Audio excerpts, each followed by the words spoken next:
Perkenalkan, nama saya Nahdia Hoirunisa dengan NIM 43225107 dari kelas HIP 1B. Pada kesempatan kali ini, saya akan mempresentasikan mengenai analisis data kesehatan kerja PTX Surabaya pada tahun 2018 hingga 2019.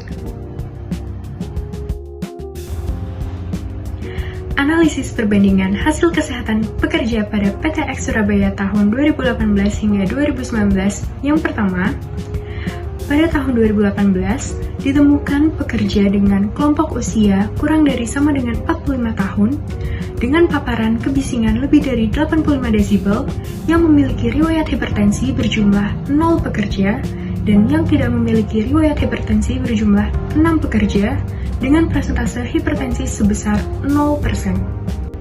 Selanjutnya, pekerja dengan kelompok usia lebih dari 85 tahun dengan paparan kebisingan lebih dari 85 desibel yang memiliki riwayat hipertensi berjumlah 7 pekerja dan yang tidak memiliki riwayat hipertensi berjumlah 5 pekerja dengan persentase hipertensi sebesar 58,3%.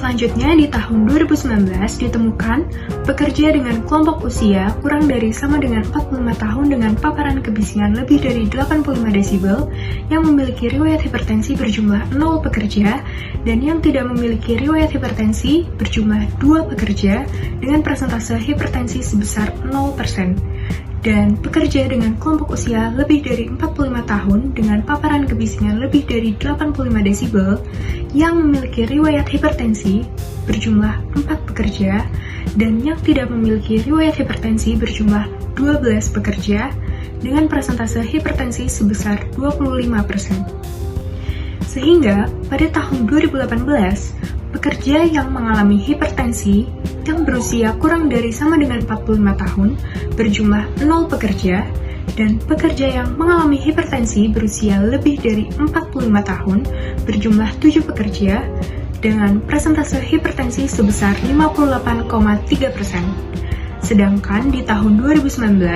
pekerja yang mengalami riwayat hipertensi dengan usia kurang dari sama dengan 45 tahun berjumlah 0 pekerja dan pekerja yang mengalami hipertensi dengan usia lebih dari 45 tahun berjumlah 4 pekerja dengan persentase hipertensi sebesar 25%. Pada kedua tahun pengamatan, pekerja berusia lebih dari 45 tahun yang terpapar kebisingan lebih dari 85 desibel memiliki jumlah kasus hipertensi yang lebih tinggi dibandingkan dengan pekerja usia kurang dari sama dengan 45 tahun dengan paparan yang sama. Pada kelompok usia kurang dari 45 tahun, tidak ditemukan kasus hipertensi, sedangkan pada kelompok usia lebih dari 45 tahun ditemukan 7 kasus pada 2018 dan 4 kasus pada tahun 2019.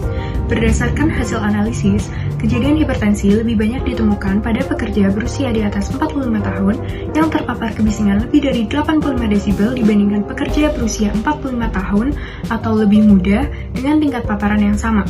Meskipun jumlah kasus hipertensi pada kelompok tersebut mengalami penurunan pada tahun 2019, kelompok pekerja berusia di atas 45 tahun tetap menunjukkan jumlah kasus yang lebih tinggi.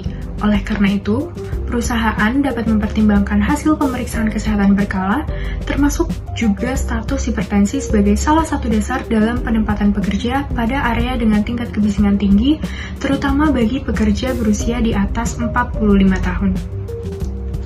Rekomendasi berdasarkan temuan analisis hasil kesehatan pekerja. Yang pertama, melakukan pengendalian teknis atau engineering control dengan memasang peredam suara atau silencer atau enclosure pada sumber kebisingan untuk menurunkan tingkat kebisingan hingga di bawah NAB 85 desibel sehingga paparan kebisingan terhadap pekerja dapat dikurangi secara menyeluruh. Yang kedua, menerapkan pengendalian administratif dengan mempertimbangkan usia dan juga status kesehatan pekerja, khususnya riwayat hipertensi, dalam penempatan kerja pada area dengan tingkat kebisingan tinggi. Hal ini didasarkan pada hasil analisis yang menunjukkan bahwa hipertensi lebih banyak ditemukan pada pekerja di atas 45 tahun yang terpapar kebisingan lebih dari 85 desibel. Dan yang terakhir, melakukan pemeriksaan kesehatan berkala, terutama pemantauan tekanan darah untuk mendeteksi dan mengendalikan faktor resiko hipertensi pada pekerja yang terpapar kebisingan tinggi. analisis perbandingan hasil kesehatan pekerja PT X Surabaya pada tahun 2018 hingga 2019 yang kedua, pada tahun 2018 dengan total pekerja 80, pekerja dengan keluhan pernafasan berjumlah 7 pekerja, dan perokok dengan keluhan pernafasan berjumlah 6 pekerja. Sedangkan pada tahun 2019 dengan total pekerja 80, pekerja dengan keluhan pernafasan sebanyak 14 pekerja, sedangkan perokok dengan keluhan pernafasan sebanyak 10 pekerja. Hal ini dapat dilihat pada tahun 2018, 6 dari 7 pekerja atau 85,7% mengalami keluhan pernafasan merupakan perokok.